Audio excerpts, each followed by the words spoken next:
pode começar sobre isso, né? Casamento tem vários mitos sobre casamento, que gente casada não transa, que vai cair na mesmice, né? Que o amor um dia acaba, a paixão um dia acaba. Tudo bem, eu tenho 7 anos, acho, de casado, mais uns 3, 4 de namoro também, e morava junto já, e eu até agora não vi essa parte ruim do casamento. Posso estar enganado e jogarem na minha cara, recortarem esse trecho daqui a um tempo e falar, tá vendo? Mas por enquanto eu não vi essa parte que todo mundo fala da parte ruim, né? O que vocês têm a dizer sobre o casamento relacionado a sexo, a amor, a paixão? Como que é? Bom, olha, eu acho que a gente tem de tudo um pouco, né? Isso vai muito da vivência desses casais aí, né? Pelas experiências que eles passam. Não é? Antes e depois, né? Antes e depois, exatamente. Então, a gente não pode esquecer que o evento Filhos traz uma transformação muito forte para a relação de um casal. Dificuldades financeiras, desemprego, a própria pandemia, como a gente estava falando aqui no começo. Nossa, quantos casais separaram, né, na pandemia ou ficaram mais unidos. Estatisticamente aumentou.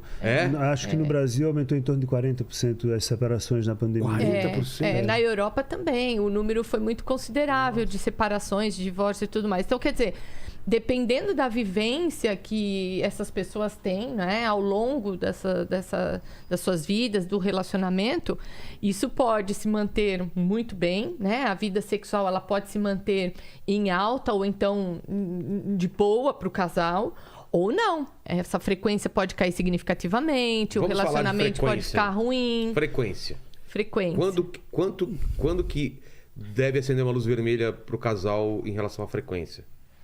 Então, essa é uma pergunta que tanta gente me faz. Né? Mas imagino é muito difícil de você dar uma resposta assim, dentro de uma caixinha. Porque, por exemplo, a frequência para você boa pode ser que seja, sei lá, 3, 4 vezes por semana. E quando começa a ficar 1, 2 vezes na semana, já começa a ligar a tua luzinha vermelha, certo? Tem casais que transam 1 vez no mês, 1 vez a cada 2 meses. E tá tudo bem. Né? Não tem problema. Não tem problema. E que se talvez essa frequência comece a aumentar, também um alerta começa a acontecer. Então, é muito difícil você estabelecer um padrão, né? Vai muito da vivência, de novo, como eu digo, do que é importante para o casal, da frequência que é boa para eles. Isso também tem a ver com o momento de vida. Então, tem momentos em que você tá trabalhando pra caramba, você canaliza toda a tua libido pro trabalho. É mesmo? E aí não transa tanto. Cara, isso você tá falando o Paquito é assim, ele coloca toda a libido dele aqui. Aí não você transa. Acredita? Não sei se ele transa fora daqui, mas aqui, ele tem uma libido aqui que...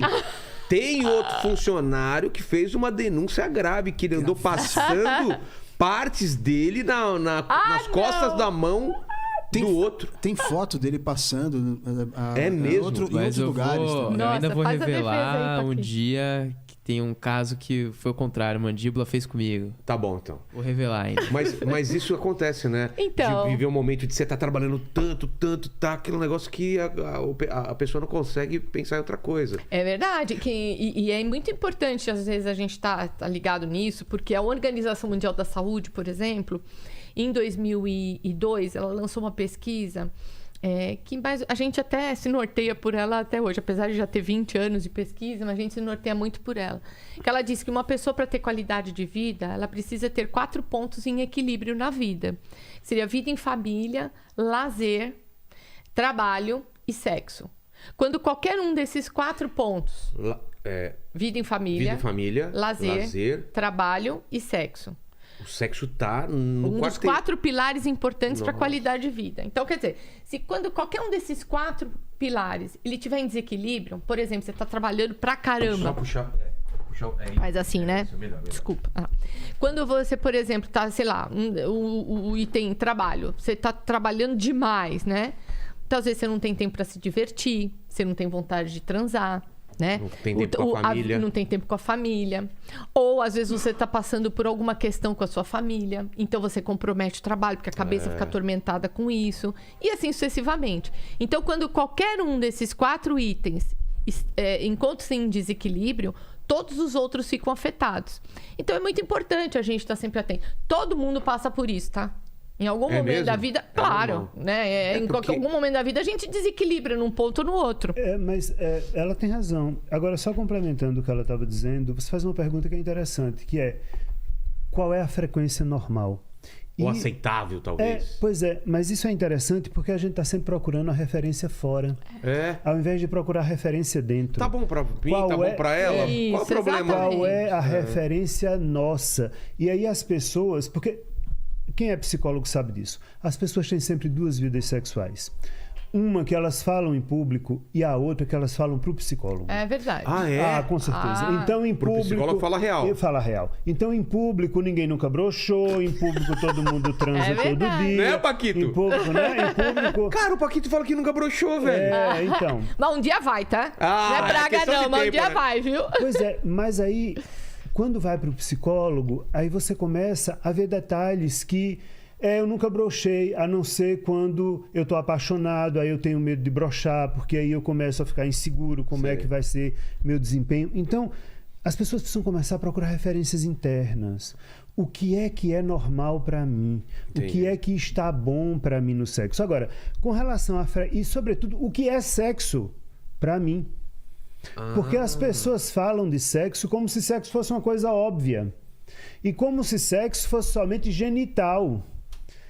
Né? E não é. Sem ser genital pode ser... Mas, ora, e não? Se você pega... Masturbação também? Não, eu não preciso gozar para ter sexo.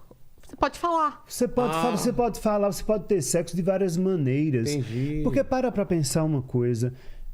Se eu pegar um fósforo aceso e colocar em qualquer parte do seu corpo, isso vai provocar dor. Se provoca dor, significa que qualquer parte do seu corpo é capaz de lhe dar prazer. Se dá dor, pode dar prazer. Qualquer parte do seu corpo. Tá. Isso significa dizer que depende do tipo de intensidade, de energia e de toque que eu coloco ali. E as pessoas ficam presas numa ideia de sexo burocrático, aonde elas vão transar e, beija, aí chupa, aí mete, aí goza, aí acabou. E é isso. E é um sexo burocrático. Será que você, de fato, consegue usar o corpo do seu parceiro ou da sua parceira como um playground e brincar com isso? Você já brincou com o cotovelo da pessoa que você vive, com o joelho, atrás do joelho, coisas assim? Não, sabe? Para um pouco, tira essa ideia de que tem que ter pinto duro e tem que ter penetração e tem que ter... E, sobretudo, perguntem-se. Até você, não precisa me responder, mas pergunte-se: será que a forma que eu transo, ou que eu já transava antes do meu casamento, não é sempre a mesma? Quer dizer, eu tenho um ritual que eu começo, e aí eu beijo, aí eu pego aqui, aí eu pego ali, aí eu faço... Isso é burocracia sexual. Isso é ruim pro sexo ao longo... Porque, na verdade, isso fala de uma profunda repressão sexual. As pessoas não... Quem não se mistura com o outro, não se desenvolve. É preciso se misturar com o outro. E as pessoas não se misturam, porque tem medo. Se misturar no sentido de entender e você não fazer só... De deixar a couraça cair, de permitir que o outro... Vamos pegar o exemplo do homem, o homem é mais caricatural. O homem está sempre naquela pose do machão, do macho man, meu pau está sempre duro, eu como todo mundo, eu faço, eu aconteço. Por que esse homem não se deixa tocar? Por que esse homem tem tanto medo que a esposa dele, por exemplo, brinque com o ânus dele, né? Brinque com a bunda dele? Eu sou gay se brincar. Alise esse homem, porque se começar a pegar muito no homem, ele desmancha. Né? Ele vai desmanchando essa couraça do macho man durão e fica gostosinho, e fica bom. Mas não, eu tenho que ser aquele, eu tô lá e de pinto duro e eu meto tal. O que é sexo pra você?